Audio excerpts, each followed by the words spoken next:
think it kind of brings out my passion for. Hello everyone, I'm here at the Youth VIP Summit, the first ever online Youth VIP Summit, and I'm really excited to see what's in store. And we're gonna have the Minister of Social Justice coming in, and we should see what questions I can ask.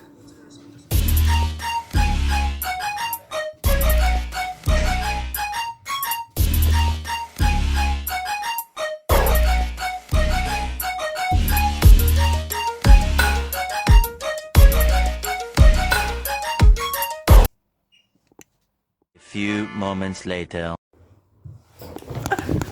Ow! Ow!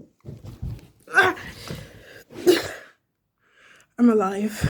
Ask you how you are, you just have to say that you're fine, and you're not really fine. You just can't get into it because they would never understand. I'm alive. Oh my god.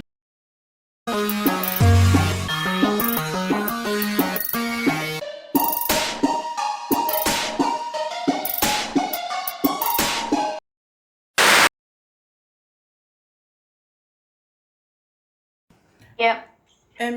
Also, about the stigma, I also think it's about like what a stereotypical volunteering is about. So most of the people who do not want to like volunteer, it's about like the stereotypes of what a volunteering should entail.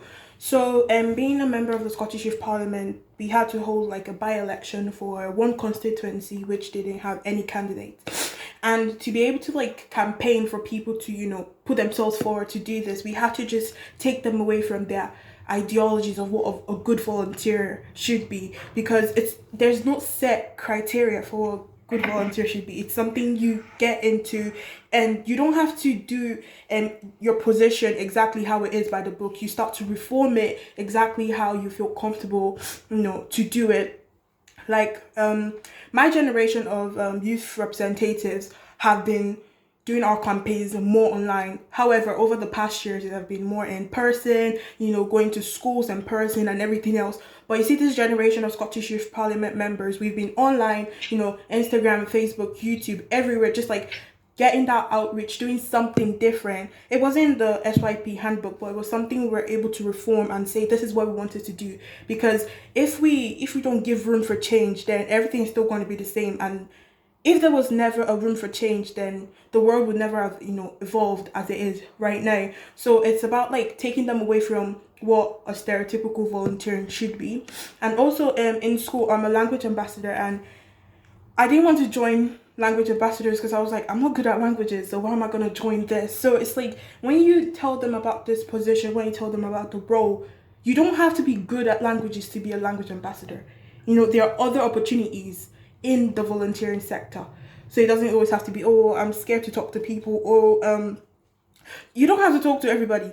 You could be there, maybe working in the bookshop, arranging the shelves, taking in the new, newly donated things. So we have to tell them that there are more opportunities inside the volunteering sector, not just about relating with people and everything else.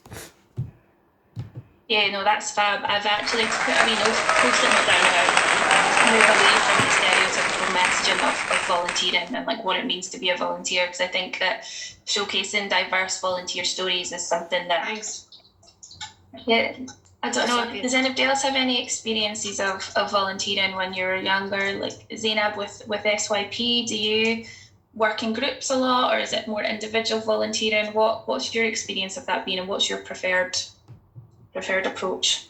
So in the SYP we work as groups, but due to COVID, we've not had like, you know, in-person meetings and had the ability to come together. But in March we're going to have this social gathering where it's not going to be just like official matters and everything, not just to be able to socialize with your group, be comfortable with your group. So when it's time for policy making, time for, you know, the political issues, then you're more comfortable in that group to be able to say, oh, this is what I want to do, this is what I think we should do, and then you're more open about, you know, your ideas rather than just feeling, you know, foreign in that particular group. So working as groups, obviously you get your work done faster too.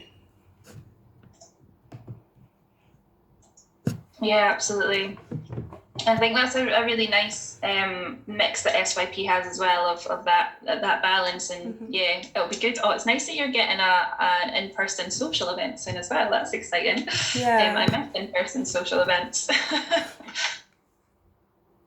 Kirsten, have you got something? Your hands up. Yeah, I just wanted to say that I work at Healthcare Improvement Scotland, so we have community engagement. So we have an abundance of resources on our website. To all.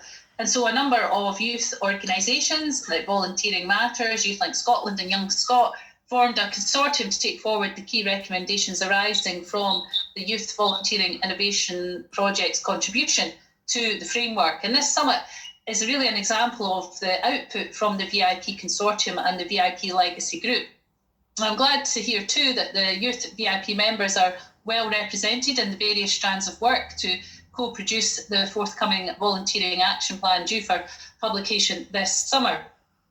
And the plan will lay out the strategy for volunteering in Scotland for the next 10 years, so it's important to get it right.